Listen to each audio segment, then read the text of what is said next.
तहसील अजीतमल क्षेत्र के रोशंगपुर अतौल प्यागपुर में बीते मंगलवार को आग लगने से सैकड़ों बीघा जमीन जलकर खाक हो गई। आग से 1.5 सैकड़ा किसानों की साल भर की मेहनत कुछ ही घंटों में तबाह हुई। अपने बच्चों के सामान फसल के तबाह हो जाने पर किसानों के घर चूल्हा तक न जला। बुधवार सुबह कुछ किसान खेतों में जली हुई गेहूं की बालियां बीनते नजर आए। घटना के दूसरे दिन मीडिया के पहुंचने पर पीड़ितों ने बताया कि रोशंगपुर निवासी रामचंद्र विश्वकर्मा के 4 भाइयों के बीच 6 बीघा खेती है। बेटी प्रीति की बुधवार को शादी है। बेटी की शादी के लिए कर्ज लिया था। फसल बेचकर कर्ज पाटना था। फसल जल जाने से कर्ज पाटने का संकट खड़ा हो गया है। रोशंगपुर निवासी राजकुमार ने बताया कि उनके पास 1 बीघा खेती है। 2 बीघा कटौती पर रखकर 3 बीघा में गेहूं की फसल की थी। फसल बेचकर बेटी गोल्डी का इलाज कराना था, जो कि गंभीर बीमारी का शिकार है। फसल जल गई, अब बेटी का इलाज कैसे कराएंगे?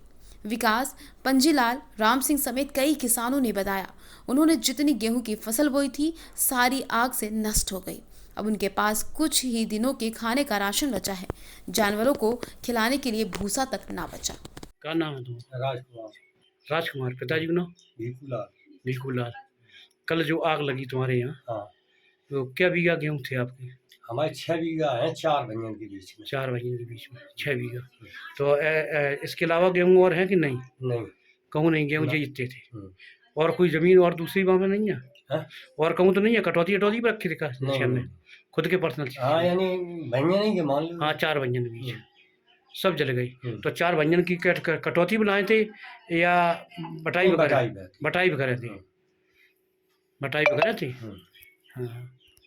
तो अब 3 लोगों के हिस्सा देना पड़ेगा तुम्हें। हाँ। जल तुम्हारी हिस्सा में गई है। यही तो बात है। क्या नाम है आपका? रामचंद्र। कहाँ के निवासी हैं? रोशनपुर। रामचंद्र जी, कल जो आग की घटना हुई है उसमें आपकी कितने बीघा जमीन जली? 3 बीघा। 1 बीघा हमारी घर की और 2 बीघा कटौती की। आज आपके यहाँ शादी किसकी है? हमारी बिटिया है। तो फिर आप कैसे क्या शादी कर रहे हैं? गांव गली से मांग जांच के शादी कर रहे, उधार पैसा लेके। फिर शासन के द्वारा क्या कुछ एक मदद की गई? कभी कुछ नहीं की। अब आप पूरी एक लय में बोलिए।